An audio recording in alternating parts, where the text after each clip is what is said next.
Welcome, you guys. Welcome to the Heal Black Joy podcast.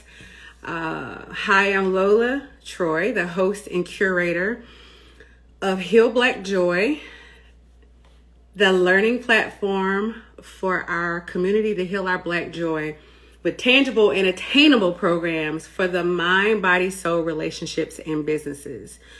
We're continuing our relationship series this month by talking about all things relationships and dating. We've covered dating in 2022, our men from Mars and women from Venus. Tonight, we're going to be talking about alternative dating, the polyamorous lifestyle. Today, my guest is none other than a friend of mine. His name is Raheem Crawford. Raheem is an artist. He's a husband. He's a father of 3 and a polyamorous lifestyle advocate. So I am going to get him in the building. Welcome, welcome, welcome, you guys. Welcome. See if we can get him.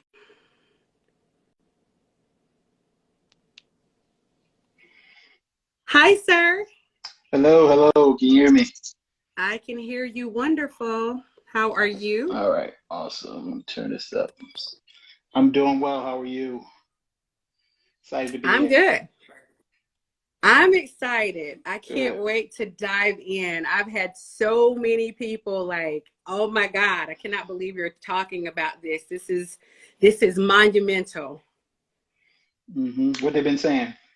Just basically like, I can't believe you're exposing us, the Heal Black Joy Tribe, to an alternative topic, something that's kind of still taboo in, in our community. My girlfriend Peter gave Melissa, shout out to her. She said, I am nervous. So I think No need to be nervous. people are nervous. I think some people are, intrigued, interested, curious, appalled, not understanding. It's just so many. It's just a gamut of emotions that are running through our community when it comes to this topic. I understand. So, you want to start off how we first met? This is so crazy.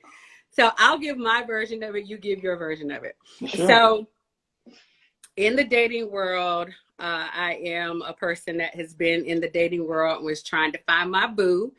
And of course, I went to online dating, which is something that, people are doing in 2022. It's so common. And I came across your profile and I was like, this is intriguing. I really want to know more. And you were very, very transparent about, who you are, what you stood for, and what you were looking for. I did it out of curiosity because I never experienced a polyamorous relationship. I've never been in one. I've had experiences where I've met people where they have not been honest about their lifestyle, but I personally have not been in a polyamorous relationship. So let's just start there, because I know people are like, oh, what? Clutching pearls? Lola, you did what? Right? And we hit it off. We had a lot in common. I was just kind of like asking. I know you were like, okay, is she gonna ask me another question? Because I think I asked you probably 100 questions about what is this? How does this work? How are you? I asked you a bunch of questions and you were so laid back, very easy to talk to. You answered all of my questions. It honestly, I can be honest because I'm really honest with my Heal Black Joy Tribe, but I'm honest with you as well. It was intriguing for me. It sparks interest, right? Starting out, it's how my approach is just designing my life, right? I tell people often that most of the ways that we live is prescribed for us. Monogamy is prescribed, husband and wife, all that's prescribed. So the way I live is essentially we got to a point where we said, you know what, does this work for us? Like, does what's prescribed for us work for us? Is monogamy the thing, right? So, So hold on. I You mean, got to go back because I know I did a little intro about you mm-hmm. being Oh, married. so So let's start talk about off me a little bit. there. Start Okay. off like how you started in your marriage and where you guys are now.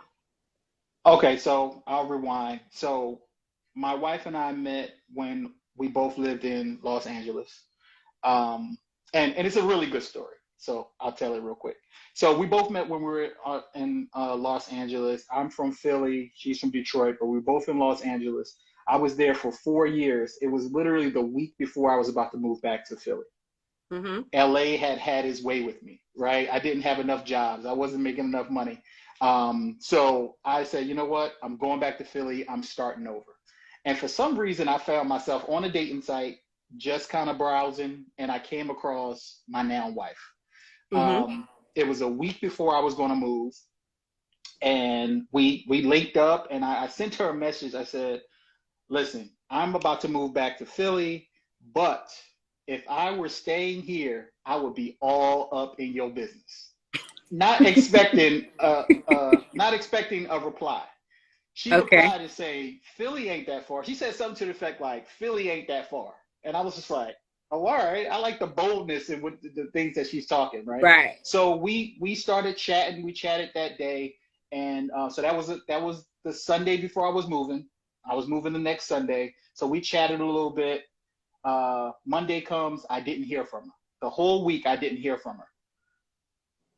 I forgot about her because, I'm moving back to Philly. Like, I'm changing my life once again. Mm-hmm. So the Saturday before I was moving, this is literally the day before I was moving out of Los Angeles, she hits me up like, are you still around? I'm like, yeah, but I'm still moving back to Philly tomorrow. So she's like, all right, well, let's chat later. So we talked that night, and we talked for like 2 or 3 hours, and it was wonderful. But again, I'm moving tomorrow. She hits me in the morning and says, can you do breakfast? Sure, but in a couple more hours, I'm moving, right? Yeah. So that happened. So we went to breakfast, and it was amazing, right? So I found out at breakfast that the reason I didn't hear from her all week is because her mother died the day after we first chatted. Wow. So it was that Monday that her mother died. The day after Easter, her mother died. So all that week, obviously, she was getting, things together for her mother. So, and I asked her, why was she at breakfast? Like, why is she doing this? And she said, I just wanted a moment where I didn't have to think about the fact that my mother just passed. Like, I needed somebody not to feel bad for me. I needed just a little bit of like, regularity for a hot second. And so she was in this really, really vulnerable place. I was in a really vulnerable place because I was broke. My car got repoed. LA had ate me up. I was starting my life over. I was going back home essentially. I was essentially a little bit homeless. I was kind of homeless, right? Because I was going to sleep on somebody's couch, Okay. at a friend's house until I got my thing back together. So we were both in this very, very vulnerable place, and I proposed to my wife on that date, right? So this is the first date. Impulsive. You're impulsive. I'm spontaneous, and I go with my feeling, right? So I proposed to her that day, and I still moved back to Philly. I stayed there for about 2 weeks, and I came back, and we were married 90 days later. So we did like a whole like game TV in real life, and that was 6 years ago. Wow. So yeah, so you want me to go into the poly stuff now? So I can keep you going. I can keep guys talking got forever. married, but you were not under the guise of polyamory. We were doing the whole traditional route. We were monogamous. We were, actually, when I actually moved back to LA, 10 days after I moved back to Philly, we started marriage counseling, the premarital counseling, the day after I got back to LA. And it was at a Christian church, all that. So it was the day after I got back. So we did the whole, it was spontaneous, impulsive, but we wanted to try to get some foundation because we didn't know each other, right? We didn't know each other. It was just a thing that we were doing. So we was like, all right, let's make it serious. Let's not just do it super blind. So we did do marriage counseling for 11 weeks. And after that 11 weeks was over, we got married like that week.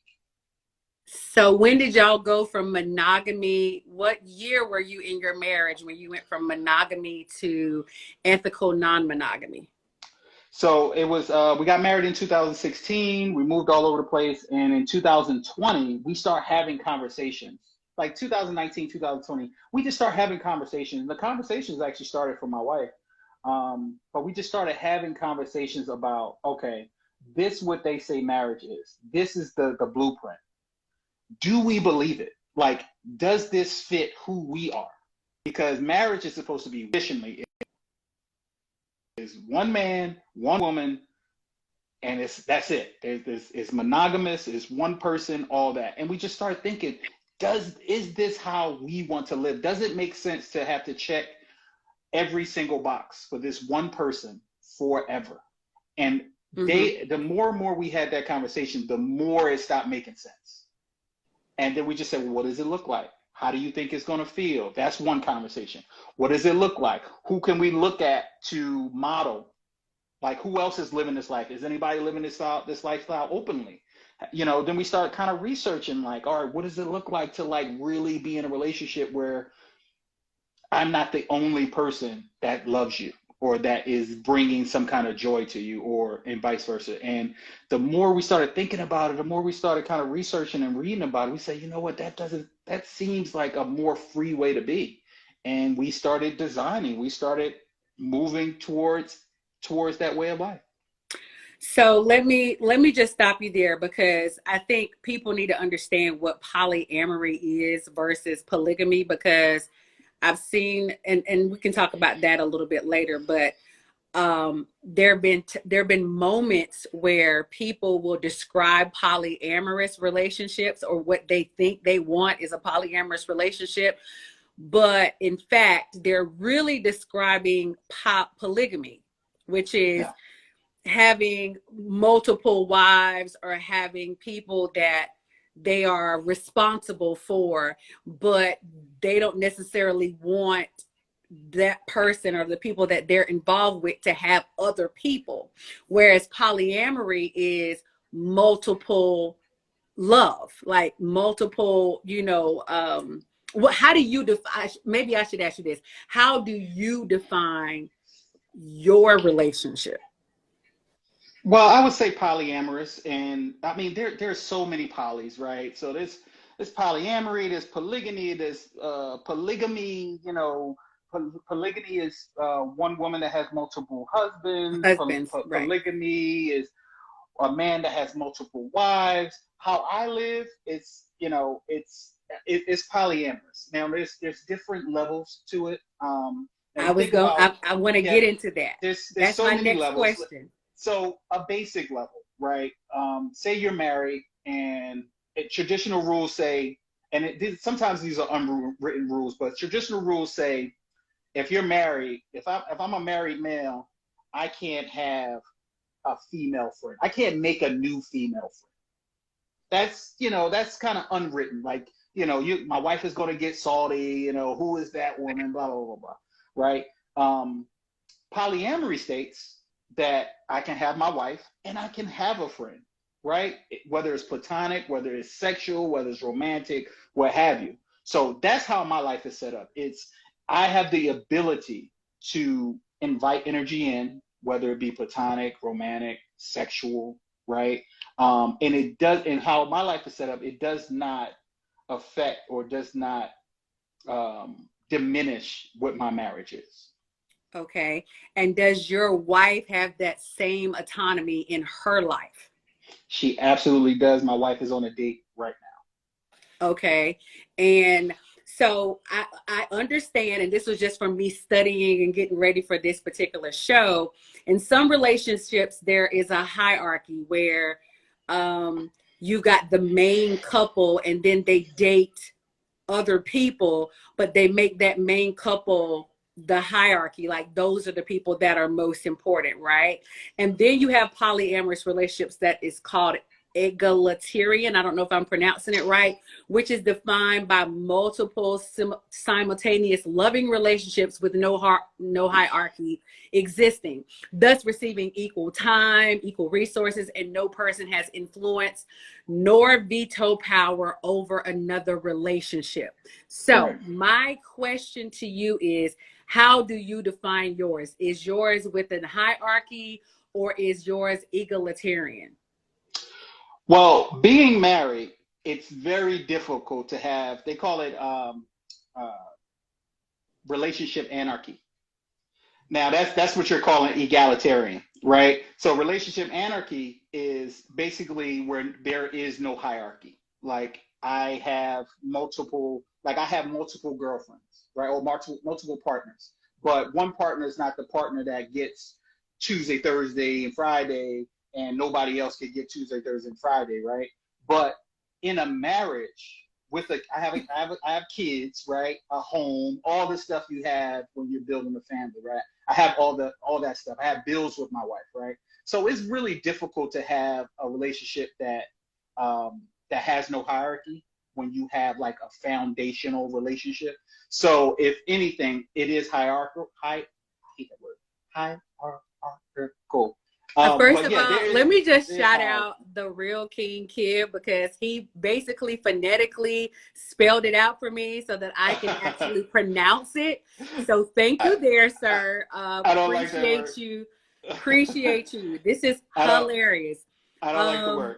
But yeah, so I mean, we don't move like there's hierarchy, but because I there's an typically underwritten only hierarchy yeah, because you guys are well, married. but I typically only engage with women that know this lifestyle. So I don't necessarily have to explain the fact that, or my wife is still my wife, right? You know what I mean? If I'm setting to go on a date, know that I checked in with my wife to make sure that she doesn't have plans tonight, or we don't have plans. Like there are logistics involved, right? Especially when you share a whole life. So when you share a whole life with somebody, it's hard to not have hierarchy. It's not necessarily to say that you are more important. Like I would never say those words, but yeah, I mean, we have a whole life together that we've been building for 6 years. So there is going to be some things that are reserved for my home that are not going to involve like, a separate partner. So I have a question then. What is the benefit? What is the benefit for the person who would be dating you when you have this underwritten hierarchy? What is the benefit? What It depends on what they want. It depends on it's all about what your wants and needs are. Because again, I only date people that are about this lifestyle. So I'll get into the wants and needs, right? Okay. If I'll make it, I'll go simple, right? So say my wife is not into movies, right? Like going to the movies. I'm a movie guy. I'll go to the movies by myself 5 days a week. But what if I have a partner that, all we do is just cut up and go to the movies, right? I don't, the benefit to her is that maybe if she's married or has a partner, maybe that person doesn't like to go to movies. And we have an amazing time doing this one thing, right? That's our thing. When people think of being in a relationship with multiple people, they think that every relationship has to be this full blown monogamous situation that you do all the things with this one person. No, it can be a situation where you just hang out with one person. It can be sexual. It can be just a sexual relationship. It's like every third Tuesday, you know where I'm gonna be, right? That's what I'm doing, right? Or But like I it said, doesn't you got necessarily, but it doesn't necessarily mean that it has to be sexual because no, all not at all. polyamorous relationships doesn't mean that I'm stepping outside of my main thing to just have sex with somebody, correct? No, but again, it's all about language, right? So words are important. So stepping out is not a thing. Ooh, Stepping out is not a okay. thing. So in monogamy, stepping out is a thing. Side piece is a thing in monogamy. That's not a thing in polyamory, So right? It's not a thing infidelity how is I not look. a thing. Infidelity Infidelity is is not a not a thing. thing. Infidelity is not a thing because it's open. Like you said, when we first met, I gave you the whole rundown of my life. Like Right. my wife knows your name, Right. right? She knows your name. So because I can say, yeah, I met this woman named Lola. She's real cool. She lives up here. We gonna go hang here. Blah blah blah. And I'll come home and be like, how How was chilling with Lola? What was that like? You know what I mean? So it's not a thing. You know what I mean? It's honest communication. It's open, but it's accepted. Like, you know what I mean? Just like all the tenets of monogamy are accepted. We design how we want to live, right? We shape what our relationship is going to be like, and we say how we feel with all of these kind of progressions that happen. So, in designing what your relationship is with your wife, what were the things that took you out of the traditional monogamous relationship that made polyamorous relationship work for you guys? What was it that took you out of that traditional thing? Like when you designed it, you were like, okay, I didn't particularly like this, but in this scenario, I can manage this. What was it? Um, I think it was the we call it checking all the boxes or filling all the buckets, right? I think at one point we decided that we had a purpose for each other. Like we came together for a reason. And we Okay. believe that God don't make no mistakes, right? We are in each other's lives for a reason. Whether it's for our son, like we decided that we are foundational partners, meaning that the house, the family, the job, the money, like all those things that keep you stable, right? Mm-hmm. Because initially marriage mate was designed for stability, for growth, for wealth building, Mm-hmm. Mm-hmm. right? Mm-hmm. So that's where we are foundational, like super supportive of each other. You know, whiteboard full of goals, financial goals, family goals, you know, business goals, et cetera, et cetera, et cetera. So we got this kind of pillar system where we like, these are the things that are most important to our relationship. And Okay. those things for us in particular don't include sex as like the major pillar for our relationship. It doesn't include, like, I like the outdoors. My wife doesn't particularly. It doesn't include us having to do all of the extracurricular activities that each other wants. You know, all those little things that, you know, that are must haves. We decide, you know what? I release you from X, Y, and Z because I'm able to get that somewhere where it's free flowing. It's a free flowing thing. But the foundational stuff, we're always working on that. We're always building that, right? You're always. So once we decided that, you know what, these are the most important things, all right? Here are some other things that we want to get individually. How can we get those? And how do we feel about getting those from other people? Okay. And initially, what was her thought process? Because you introduced it to her, correct? She introduced the conversation. She's the first one that brought it up. But I tell her all the time, I've always been poly. I just never had a word for it. I just never, you know, I went into a monogamous relationship because that's what you do, right? Without education, that's what you do. You do what you've been taught. Do what you've been shown since birth. You've been shown monogamy forever, right? You've been taught monogamy forever since you were born, We've been right? taught that, but from a primal standpoint, I want to read something to you. So I read an article about Black polyamorous relationships, and an entomologist, Dr. Kat Smith, explained the psychology behind the polyamory movement.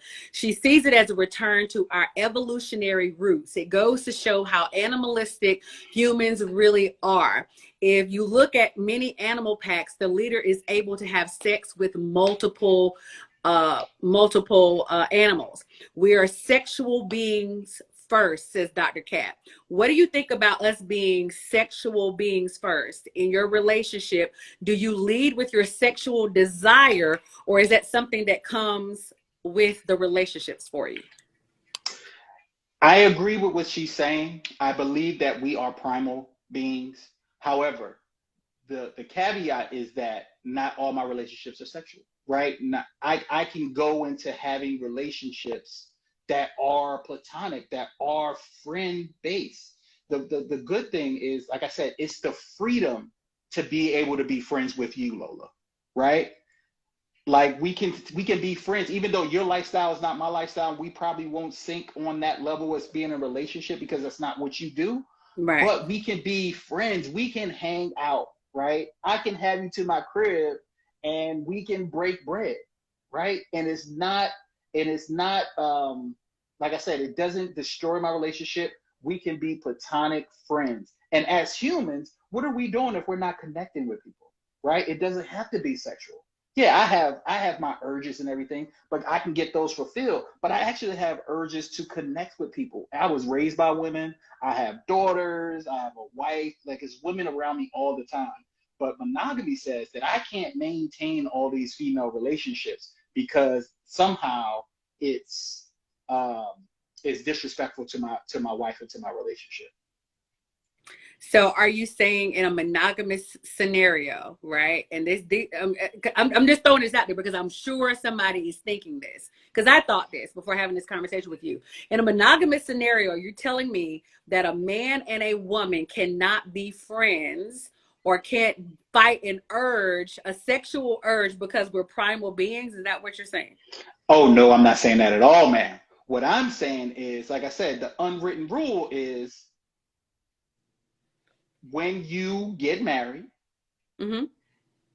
automatically all that opposite sex friendship is just it's I mean, I know every situation is different, but you shut it down, right? My wife, before we got married or when we were engaged, my wife told me, well, man, she told me afterwards, but she cut off a long-term male friendship, platonic, because she was getting married.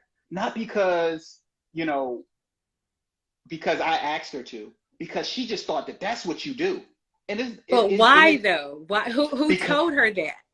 but it's because it's just an unwritten thing. I'm not saying that it's a rule that you must abide by, but the fact that she had that in her mind that she needed to do that says a lot about society. Says a lot about how relationships are set up. In monogamous relationships, that all right, just just just the fact that she thought that that was a thing that she had to do told me a lot about how she saw monogamy, right? And I don't want that. Like, I don't want that to be a thing, right? That is very important to be able to be free, have your friendships and everything. So that's what polyamory is about, being able to keep that friend and it not affect how she feels about her relationship or how I feel about their friendship. Well, I think that's another conversation too, because I think, and this is just from me, my personal experience. I've been married and I've also been single who was friends of people of the opposite sex, and I was able to maintain my friendship, also respect their marriage enough to understand that, hey, this is my friend who has gotten married, and so now I have an additional friend. That's just me, Now, and I think let me people. ask you a question. Could When you were married, how would your husband feel if you made a new male friend? I mean, new, like you're doing this podcast and you meet somebody on the podcast. And he said, "Man, that guy was smart. He was saying some great things. I would love to build with him more after the thing." And now you're a whole friend, right? That's what I'm saying. Well, for me, I would always lead with the transparency. Like, I'm not getting ready to develop a friendship with a person that is not going to respect my marriage. I'm not talking about respect. I'm just talking about a friendship. I'm just talking about No, you I get want what to you're saying, but build I with would never somebody. even introduce it. I would never even become friends with someone who I didn't think that would respect the union. You know No, what I no, no, no, mean? no. But see, that's what I'm saying. I'm not saying that this person would disrespect your union. I'm saying, do you think that your husband or future ex-husband, future husband, if you're married 5, 10 years and then you meet a person in whatever realm, you meet a person and now you want to just be friends with this person, right? In traditional monogamy, that's like, ooh, you want to be friends with a dude? I don't know. That's all I'm Yeah, saying. The yeah. ego of the ego of the monogamous man, that's difficult, is what I'm saying. Okay, let's That's what go I'm saying. there. Let's go there. Let's talk about ego, because I think like you said, words are important. Ego is involved, control is involved, because someone like me, someone who has a lot of friends from a lot of different spaces, from, you know, home, from work, from, you know, being on social media. I have a lot of people of the opposite sex that I have to connect with a lot. Mm-hmm. So whoever's in my life is going to have to be secure enough in themselves to Yeah. understand that even if I bring this person along because I have a connection with them that has nothing to do with sex, it could be intellect, it could be business, it could be all these things, they're going to have to be on board with that. You got to choose wisely. You got to choose wisely. Oh, I mean, absolutely. and I mean, and it so it benefits you because you meet somebody and they see what your life is as you get to know them, right? But again, that male ego still kicks in once they lock into what's the me in it, where it's like, all right, you belong to me, because that, again, that's what males are taught. When they lock down and they make their choice, it's theirs, meaning a woman is theirs. That still can shift. Even while you're getting to know a person and they see what your life is, oh, she's got all these people around her, men, women, so forth and so on. That still can shift once that ownership model, locks down. Once they start locking down on you, that can shift too. All right, now you got to release some of these men from around you now. Let's talk about ownership, because when you think about the traditional marriage, and the history of marriage, women were married under the guise that, you know, the husband was kind of in charge and the leader, and you couldn't even get a bank account unless you got married back in the day, right? Absolutely. So a Yeah. lot of times women were getting married just so that they could have some stability and also, of course, to build family. We're not living in those terms currently. I think there's a mindset that is still set before us, as you say. But what do you say to those people that feel like they own their spouse? Like, Well, just your example. Your example says it all. Like they're living in a distant time. Like that is just not what it is now. But you're right. Like marriage was set up for men. I mean, think about it. The woman takes your name, right? The traditional marriage, the father is giving away his daughter. That was the whole purpose of it. Men gave their daughters away. Like it was first of all, the daughter was the father's property. Like the father owned the daughter, and he gave this daughter away. I mean, we do that in marriage ceremonies now, but it's rooted in some real sexist shit. You know what I'm saying? Like it ain't sweet, right? The giving away the daughter, the taking the husband's name is literally you're passing this person off. Like traditionally, that's what marriage, like the marriage ceremony, that's what all that is about. It's about male control, right? And that's just not a thing anymore, right? I mean, we hold on to some of those it's traditions, a thing. but it's so antiquated. Like it's so antiquated, right? It's super Um, antiquated, but it's definitely a thing. and we still do it. It's a But that's my point. mindset. It's a But that's my mindset. point. That's my point. Everything that my wife and I have done in our marriage has been non-traditional, right? We got married in 90 days. We eloped, right? I mean, we got married by like a priest or whatever, but we eloped, and we've lived all over the country in the last 5 years. We lived in 6 places in the last 6 years, traveling all across the country, and now we live this lifestyle. So it's not surprising to a lot of people that know us that we're finding our own path, like, Hmm. and it's not a traditional approach. But that, I mean, you're proving one of my points is that the things that we do not design them for ourselves. Like we did not create the whole marriage tradition, the wedding ceremony tradition, but we do it all the time, and it's just like, why do we do this? Like, if you really sat down, think about the reasons why you make the decisions you do in your marriage. I'm not opposed to monogamy, but what I would like the people to do when I talk to people is to make sure that's a decision you're actually making for yourself, and not just a decision that somebody's been making for you for 30, 40 years. Just like It's a just like religion. I won't get into a religious conversation, but people leave the projected thought. church because they realize, but they leave the church because they be like, yeah, I don't believe in this. Like my mother told me this, and I went to church every Sunday, but I don't believe in this. So that's really the approach I take. It's like I was taught a thing, and now I just don't believe that that is how I want to live. So you just decide not to. Right.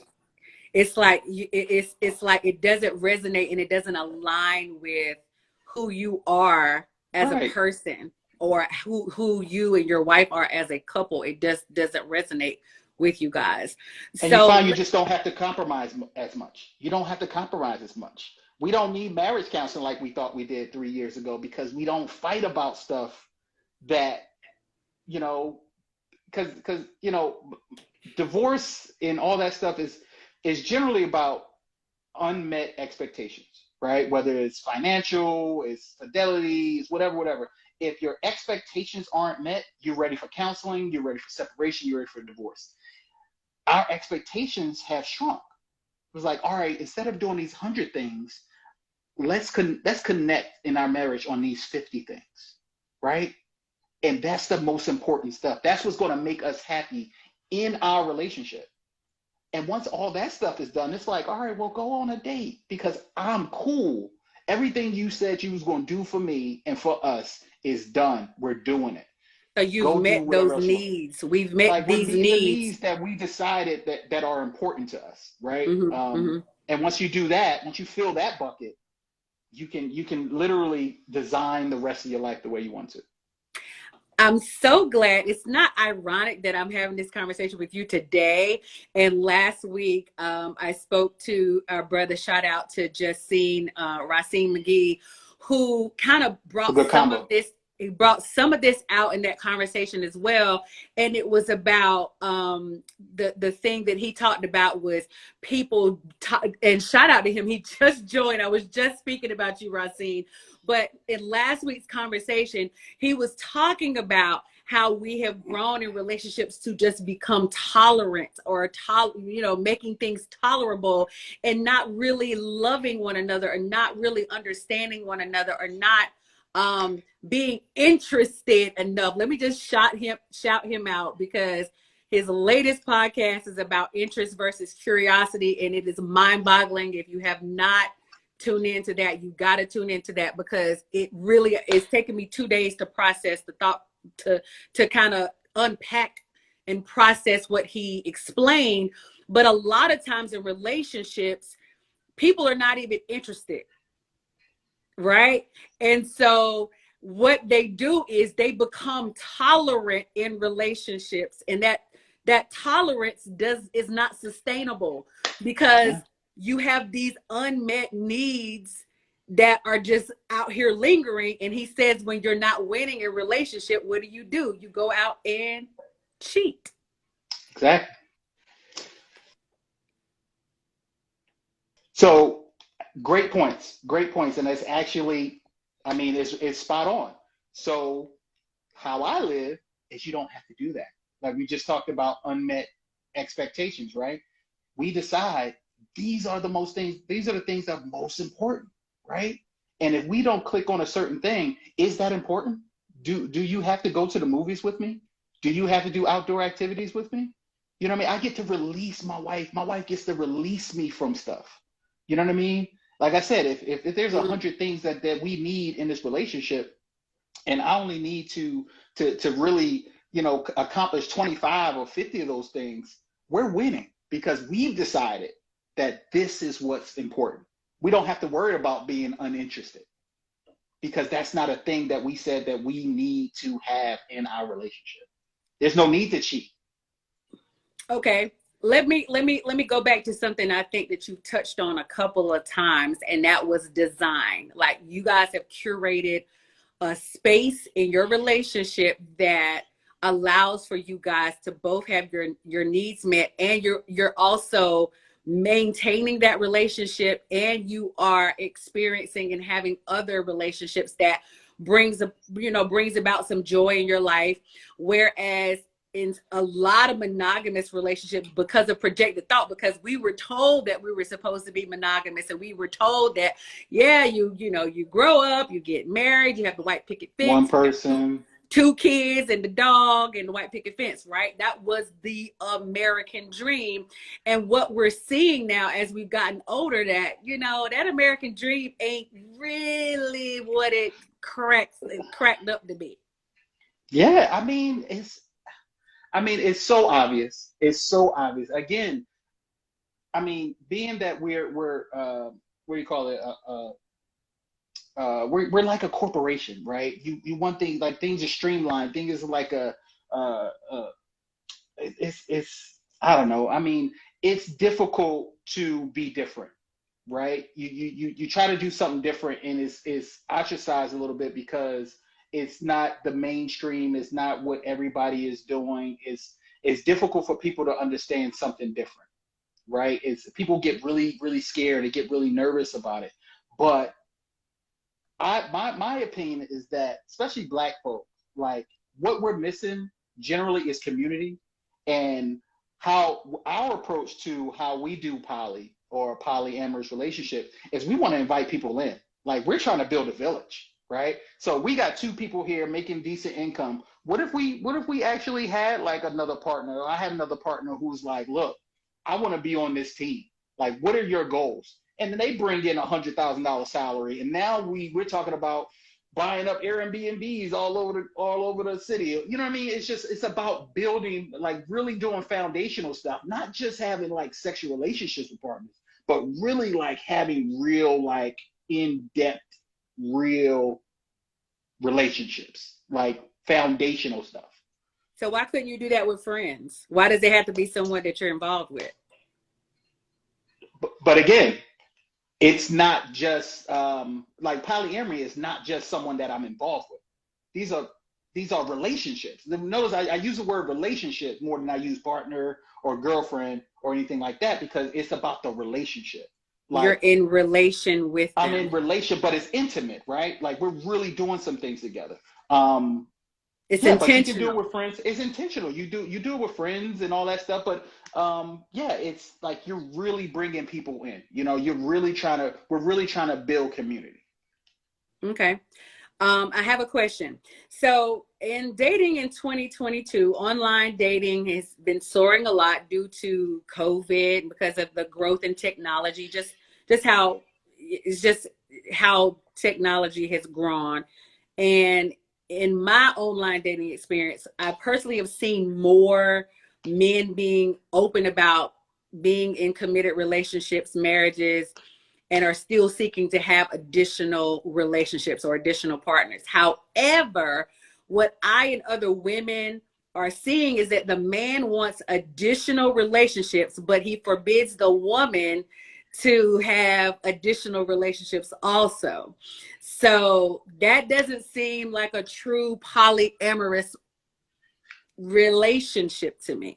No, break down the thought process of a man who he wants and desires polyamory, right? That's what he says. But he only kind of really wants a harem, and he wants you to only be for him, all these women to be for him. Yeah. But he himself cannot fathom the thought that his partners have other relationships. So break down the psyche of that person.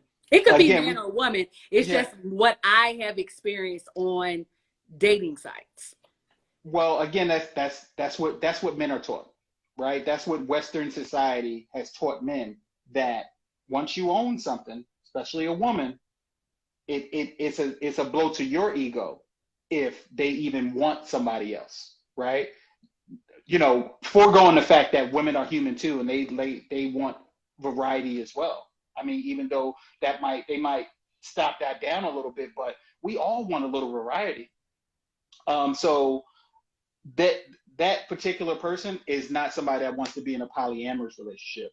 That is someone that wants to be in a polygamous relationship, right? Like words matter, right? Words matter. Polyamory is a more free way of being. It's free thought, it's free living, it's kind of free motion. Whereas there are rules when it comes to polygamy, right? Just like there are rules when it comes to monogamy.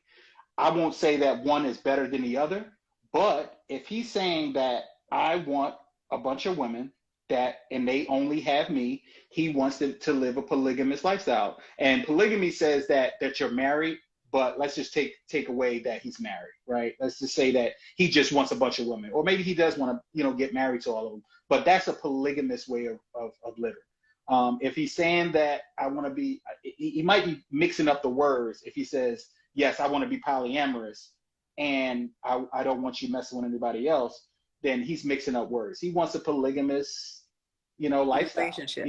So a polygamous relationship. And again, I'm not saying that it's a bad thing to want that, but, to conflate the two is incorrect.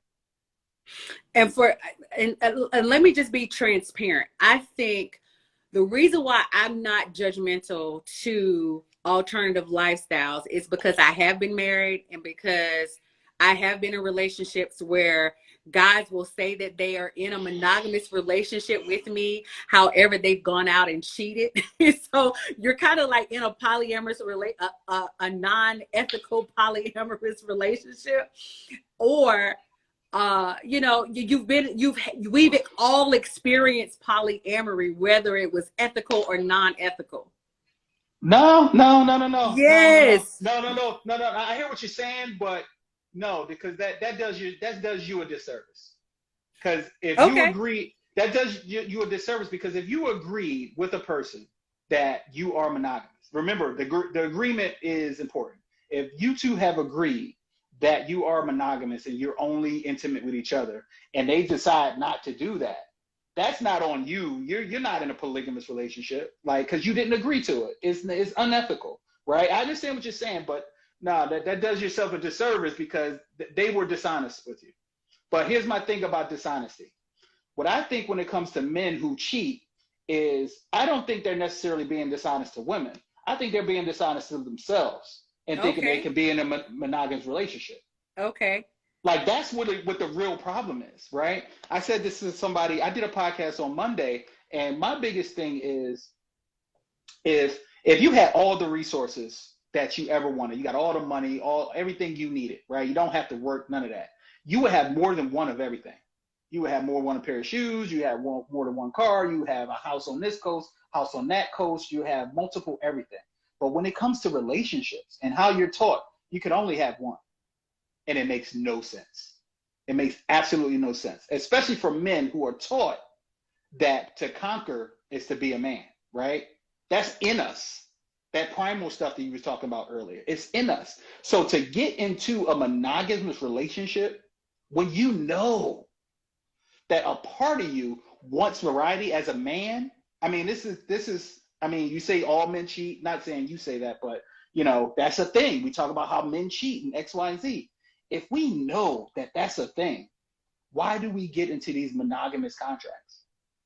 Well, I don't think that men cheat. I think that boys cheat.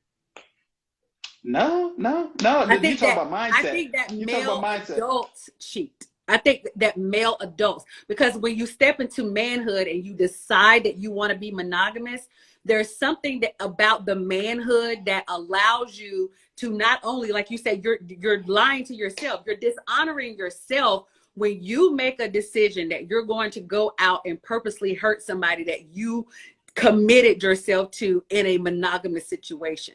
So you're doing a disservice to yourself, which means that there's some growth that needs to happen. Yeah. And that happens on both sides. That happens on both sides. But what happens when you change your mind? What happens when you change your mind and you go back to your primal and you're like, I want to be physical with someone else, right? Now you got to make compromises against yourself. But let's talk about when the decision that you make. Let's talk about when you decide that because you said words matter, right? So if you decide that you're going to have this committed relationship with one person and you're in monogamy, right? And then you are in the heat of the moment and you decide in this primal state, because people are human, people will do these things, but there's something that you're missing, right? There's something that's telling you, that's driving you to do that. 9 times out of 10 it's ego. 9 times out of 10 it's something over here that's lacking in this relationship, or you're not being honest with yourself about the monogamous relationship that you committed yourself to, which means that if you're dishonoring that, you're dishonoring yourself. You're starting off with dishonor. Yeah, yeah, yeah. I mean, I don't disagree with you at all. I just think that what happens is we're constantly changing, right? We're constantly having to make compromises and make decisions. And I think just a lot of the monogamy tenets and the marital tenets, they just go against our nature, right? And you end up having this internal fight with yourself, like, like I'm still, I want to experience, I want variety, I want to experience something, because men are carnal and they are of the flesh, right? I'll take you back to church. Men are of the flesh, so sometimes that is a real struggle. I mean, I know that we're talking about a commitment that you make, but it's a real struggle. And the way I live, I don't have to struggle with that. Even, and not that I'm having sex every night with different women, but even in my mental, I don't have to think, all right, I am stuck in a situation that I can't get out of because I'm in a monogamous mindset. Like, even mentally, I'm free to be like, you know what? If I have some opportunity, I will be able to be intimate with somebody. And that's what I want. Okay. I see what you're saying, and I know that you are such an advocate for it. So I see how you would confidently say that. But for those people that also feel confident about monogamy, what their question would be, what is the success rate of someone who's in polyamory? Like, what is this? Give me a success story. Okay, I'll give you a success story. A woman that I follow that really, somebody that I wanted to connect with. Her name is Kenya K. Stevens. She's like one of the mothers of kind of like living out loud. She has 2 husbands, partners, all that stuff. I'm actually, working with her soon to become a coach in her program. But look her up, Kenya K. Stevens, Progressive Love Academy. She lives out loud about polyamory, multiple loves, like community, building up.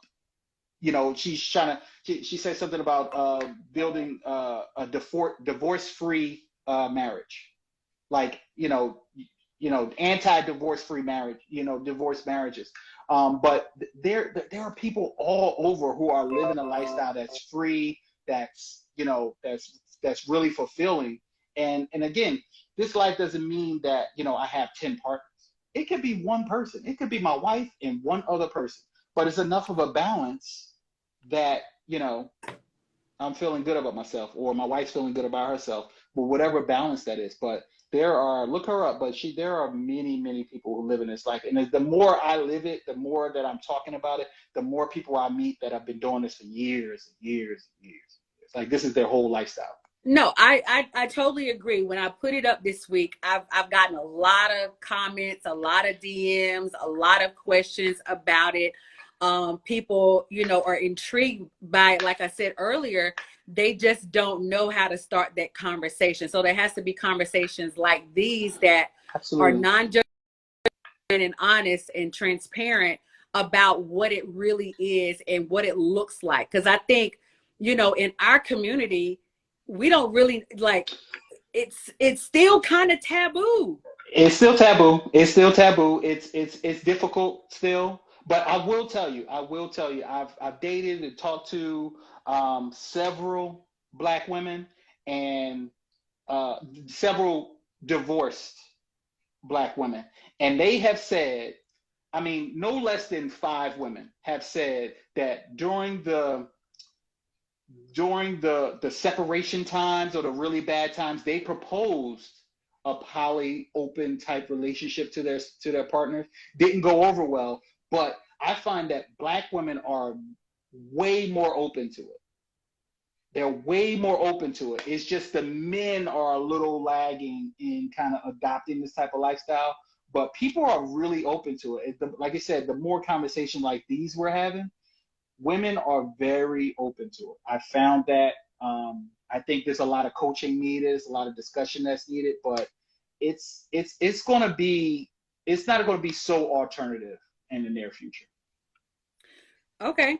So you've talked about success story. Tell me, what is the downfall? What could be a downside to being in a polyamorous relationship? Because it can't be all peaches and cream, because Yeah. you gotta Well, manage a lot of different personalities. You gotta manage a lot of people's expectations. What well, how do you manage it, and what is the downfall, or what is the downside of choosing a lifestyle where you've got other energy involved? Because for me, I'm gonna tell you that the thing that didn't work for me is that I'm big on energy, right? I yep. get overwhelmed by energy because I am an empath, so I can't have a bunch of different energies coming my way. And on top of that, I don't have the bandwidth to try to manage, even though I So, like variety, and even though I like, you know, having intellectual conversation and stimulation, I get that on my show. I don't need to have that in a relationship with anybody. I get that enough yeah. on my show. You know what I Yeah, mean? so So, yeah, so everybody's different, right? So yeah, you know what you can handle, right? yeah. So one, the downside, or what can be a downside, is for me, being poly opens up opportunities for in a like an immense amount of joy, right? Different sources of joy, lots of joy. We talk about healing black joy, right? So I have these all these opportunities for joy. But because Okay. even you add people to your life, you do add a bit of complexity to your life, right? The good thing about my monogamy is that it's one person. It's one person to please. If you got beef, it's beef with one person. You know what I mean? If you got an argument, it's argument with one person. You're loving one person, all that stuff. So at least you're centered into, even if good or bad or ugly, you're centered to one person. That's the simple part of monogamy, right? Poly, literally many, is that you have these opportunities for good stuff, but you also have opportunities for heartbreak, right? Depending on what the nature of your relationship. But you said one thing we still got to realize is that it doesn't have to be so many, right? Having a wife and one partner, I'm poly. Having a wife and 5 partners, I'm poly. So it's not so much about the number, it's about just the complexity, right? Because like I said, I can have 5 partners and everything be smooth all the time. Like it can happen, right? But I can just have one partner. You know what I mean? So it's not as easy as just being in a monogamous relationship where you're dealing with one person. Now you're dealing with 2 people. So it's about dealing with the complexity. Like, you can lose 2 people, right? You can break up with 2 people, right? You still got your wife, then you're crying on your wife's shoulder, right? That literally being vulnerable and honest, I kind of stopped seeing somebody like over the past like month that I've been seeing for a year, right? And it gets complex, right? That you still, like I said, you have all these opportunities for joy, but you still have these opportunities for some heartache, right? That you wouldn't have if you're dealing with one person. So that's the downside, that it can go south with these other relationships that are romantic or that are really meaningful to you. Like I said, we're not including like platonic relationships in it because it's not that much heartbreak in platonic relationships, assumingly or allegedly. But if you got a bunch of romantic relationships or really intimate relationships and you lose somebody, right? Now you might be bringing that energy home to like Mm, who you're at home. But I'm speaking for myself because I'm married. But not everybody's married. Not everybody's got a partner at home, so it might not affect them the same way. But I might, my wife broke up with somebody last year, and I was the support, right? And that's different. Supporting your wife through a breakup. Ooh, that's different. You know what I'm saying? Supporting your that's husband through a different. breakup. That's different. So that adds the complexity to it. That makes it a little layered. But besides that, I mean, it's the How does same. Just out of curiosity, well, let me not use that word, because I'm interested in this. This is really interesting. Because I have to shout out seeing, because curiosity and interest are 2 different things. What does support look like for you supporting your partner who has gone through heartbreak? Or what does that look like for her supporting you when you go through heartbreak with an additional partner? What does that look like? What is that it looked conversation? it's you know what, for us it wasn't a conversation. It was like I like because I know the like it's not like one day they're good and then she hit me up, was like we broke up. It's like you go through the whole thing. Like, oh, we had a little argument, and then something else happened, and then something else happened, and then next week, yeah, we this is a wrap. You know what I mean? So you go through the whole stages. You know, the whole thing. It's just like if you're building with your girlfriend, and or like you're talking to your homegirl, and she going through it with her dude. The same way that you would support your friend is how I have to support my wife. The only thing is we a whole married couple, and we in the bed in her pajamas holding each other, and she's sad. You know what I'm saying? But you know what? It has nothing to do with me. My job is to support her, just like I supported her when her mother passed, right? It's the same, like you give them the same type of support because this is somebody that she cared about, right?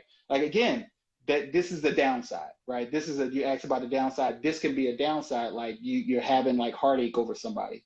And the thing is, I know that it's not about me, right? I can remove the expectation that she can only be hurt about me, right? Because this is part of the lifestyle. Like this is going to happen. And I'm glad it happened because it allowed me to see what the bad side could be. You know what I mean? So Were you prepared? Were you prepared in that moment? Because a lot of times, sometimes you don't know what you're capable of doing or acting or reacting to a moment until you actually are in that moment, right? Because you can say one thing, say, oh yeah, I can handle it. But until you're faced with it, you don't really know how you're going to show up in that moment. So yeah. for you, So it was for me. It was being quiet, asking what she needed, and just holding her, and just literally, that's it. That was it for me. Like just holding her down and just making sure she was cool. That's it. Let me answer a question that I yeah. always get, and I always get it, and it's very let me important. can I Someone just says, say it first? Let me "Why?" shout out. Yeah, Let me you can shout out say because it. this is It's a this is very one of question. my best friends, Mathis L Motivator. She says, "What is the reason or benefit of being married? Why not just date who you want whenever? Why be married?" Right. So I answer this a whole lot. Right. Okay. There is a purpose for marriage. Right. The purpose for my marriage is foundation.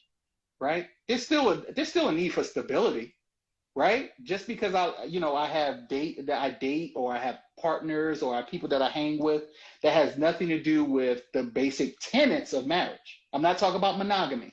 I'm talking about marriage. I'm talking about putting your name on paperwork. I'm talking about emergency contact. I'm talking about, you know what I mean? I'm talking about the last will and testament. I'm talking about, having my name on something, right? Having a beneficiary. Like there are, I mean, the reasons for marriage don't disappear because we're allowing ourselves to be intimate with other people, right? You can have both, basically is what I'm saying. Like you can have all of these things and still do it. You say business partner, that's a good point you bring up.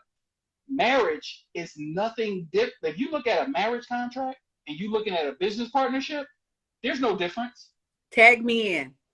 There's no difference. Tag me Right? in. Right? To end a business partnership, you have to sue. I mean, you don't have to sue, but you have to file paperwork. To end a marriage, you have to file paperwork. Please tag Right? me in. You know what I'm saying? Tagged it. All right. So I'm glad you said that and I'm glad she brought that up. And I should have said this earlier. The reason why I can be non-judgmental in this space and have this conversation with you is because I have been married, and marriage is not the thing. It's when you experience divorce and when you go to the courthouse and marriage is a license. And it's Okay. supposed to it's supposed to be, it's a business. Like there are It's people a making business. money from you going getting divorced. It is And a business. it's supposed to be based on love. Like why get married at all? It is a business. It's a Right? legal contract It's a with contract. two parties involved. Okay. And you Exactly. have to go to court to dissolve the contract between this person who is the plaintiff and this person who is the defendant.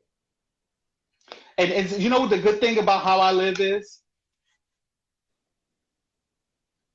I won't get divorced, right? Because I'm constantly amending what that contract says.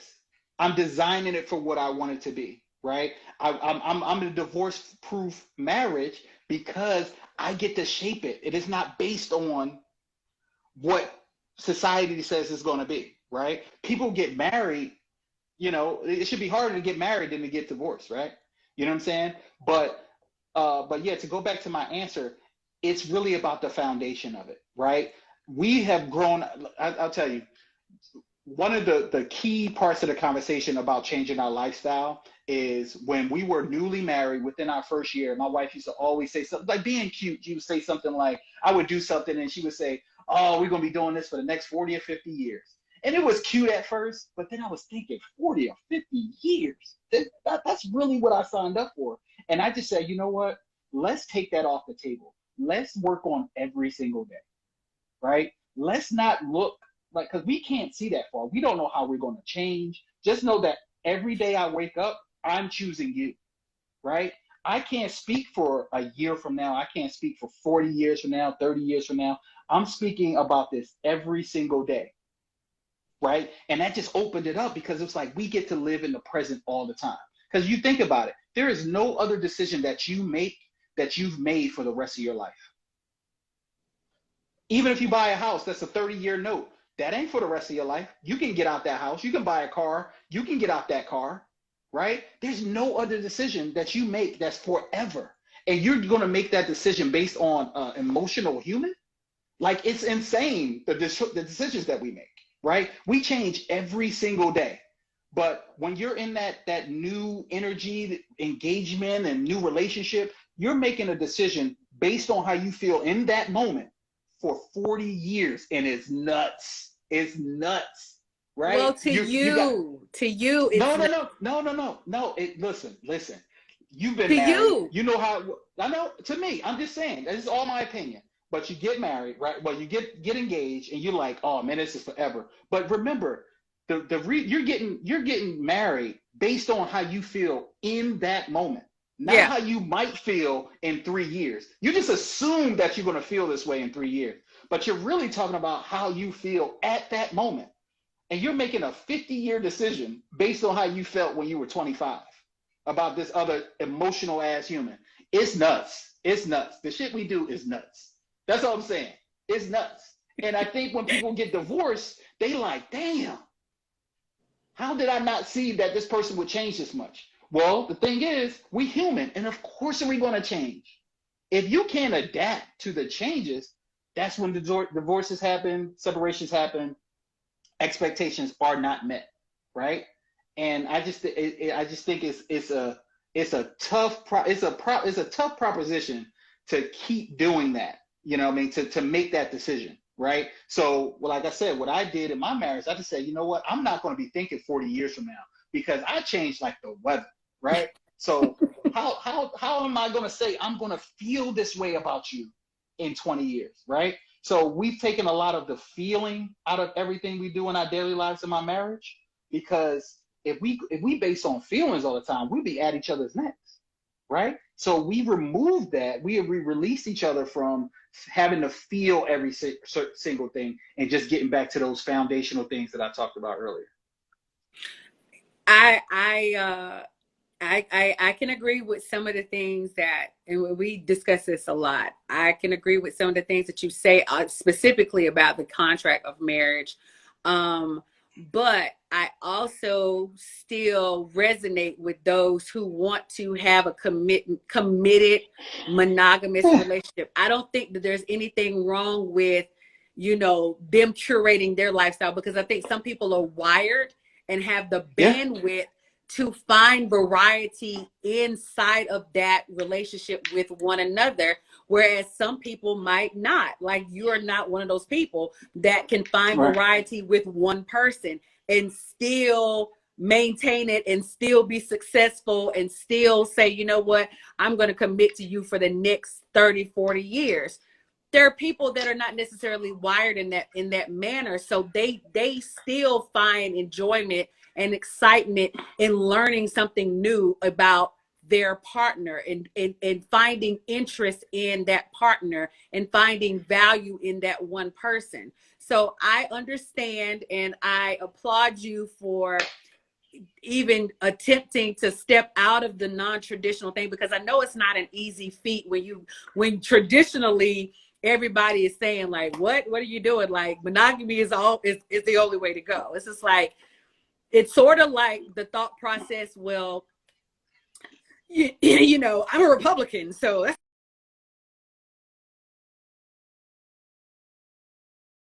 saying that we are growing as a society. It's saying that we're growing as a community, and it's opening up relationships, and it's opening up conversations so that people can understand there are several ways to do a thing, and there are several ways to be successful at a thing. Absolutely, absolutely. Again, I'm not opposed to monogamy. My question is, if you subscribe to monogamy, what I want for people is to say, you know what, this is my choice.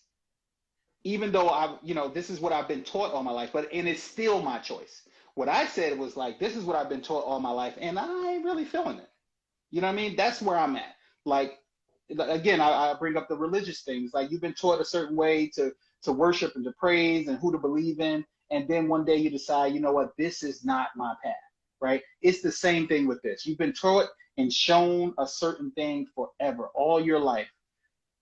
At one point, you can decide, you know what, that just let me investigate something else and design it. And if it comes back to monogamy, I can only deal with one person. That's all my spirit got room for. That's fine.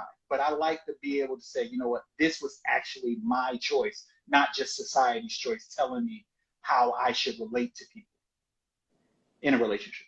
Yeah. Well, I have got to say, this has been a crazy, wonderful conversation. I want to thank you for just sharing your transparency, your experience with us, the Heal Black Joy Tribe. Thank you for your friendship. Thank you for allowing me to pick your brain when it came to this conversation, because we met on a dating site and I was just like, okay, this dude is really, really cool. I don't know how I can fit into this scenario at all, but because I had to sit with myself and say, okay, Lola, does this resonate with you in your life? Like, you're a great person, you know what I mean? Like, we have the best conversations, but when I had to sit with myself to say, does this resonate with me and my spirit, I realized, in being honest, that it did not resonate with me in that manner, because I do desire to have a monogamous relationship, and I do desire, I don't know if the jury's still out about getting married. But I do desire to have a partner. I do desire that. So thank you. But being able, you're very welcome. But being able to make that decision after getting some more information is key. That's what's super important. It's like, you know what? But not having the option to think about a different way of living, I think that's the disservice, right? Just like, oh, nothing else exists because I've been taught this thing. So I'm happy that we're able to build as friends and say, look, this is how I live and this is how we're different from yours, and everything is still good and everything is still beautiful. But at the same time, you're like, yo, all right, there are, especially for your podcast and for your audience, you get to open them up to a new conversation, a conversation that people are really living. And it just makes you more full of like information and knowledge and, things that you can share with people. So I think it's important just to even know that it exists. That is my sole purpose of creating Heal Black Joy, is that I want to expose us and to push the envelope in conversation and topics, because I think that for so long, a part of our trauma is that we are stuck with projected thought. Whatever was taught to us, whatever was shown to us, we just believe it because my mom and my grandma and my daddy and my granddaddy told me, and my great uncle said that it is so. So we just go with that thought, and we don't get past peeling back those layers and really digging in and finding out, hey, does this resonate with me? I know you didn't. Absolutely. I know it resonated with you in 1945, but in Exactly. Things change. 2022, Times change. Like yeah, look, 20 years ago, like look how different life was at the year 2000, right? Look how different it is now. Like, how is it that, again, another, and I know we're wrapping up, but another part of the conversations that my wife and I had a couple years ago is like, everything has changed, right? Everything that we do, that we see, that we interact with. But you know, one thing that has not changed at all? Marriage. I mean, in general, it has not changed. Marriage has not changed. I mean, as far as what the masses look at is one man, one woman, monogamy. How is that? Right? Every single thing we do is different. So the fact that we get 20, like, I mean, just 20 years ago, marriage was exactly the same, divorce was exactly the same. You know, again, we got married, engaged, married, eloped in 90 days. You know what the success rate for my marriage is for how I got married and traditionally get married? It's the exact same, 55% divorce rate. So that's what propelled us into getting married, because it was like we had the same exact chances of success as someone who met, courted for a couple years, engaged for another year, then got married. We had the same exact odds of success. So it's like, why not do it? Because if we're gonna get married, it's just like it's the same ratio anyway. So now here we are 6 years later, still designing our lives, and our goal is to create a divorce-proof marriage. So it's working out. I think communication is key. I think what I've It's gathered in so the thought important. process is because I think a lot of times people get in relationships and they don't have their own personal goals, and then they don't have relationship goals. Like what are we going to do together, right? What are we going to Absolutely. achieve together? And I think more importantly, that what I got out of the conversation was you guys are curating and designing your life so that you can set yourself up for success. Because if you're not working on it and you're just allowing it to just coast, at some point in Absolutely. time it's going to fall apart because you're not working on it, you're not cultivating it, you're not doing things that are going to maintain it. You have to maintain a relationship. So Absolutely. I applaud you for that. What are you, I know you said you have been on some podcasts. What are you currently working on? I know you are diving into coaching. What exactly are you working on going forward? Well, I'm in transition now. We just moved into a house, so I'm not really promoting anything at the moment. But I am, like I said, I am. I am. My next step is to go into coaching. I want to actually help married couples that come across this, like this precipice of, divorce, and breaking up, and going through these troubles because of unmet expectations. And what are some alternative ways to you know, to skip out on divorce and breaking up, and are there options for you to stay together? Because most people want to stay together, just can't figure out how to stay together. And Mm. and like I said, once we get past that unmet expectation, like how can we meet expectations, right? So in this summer, I'll be working on some training to become a coach.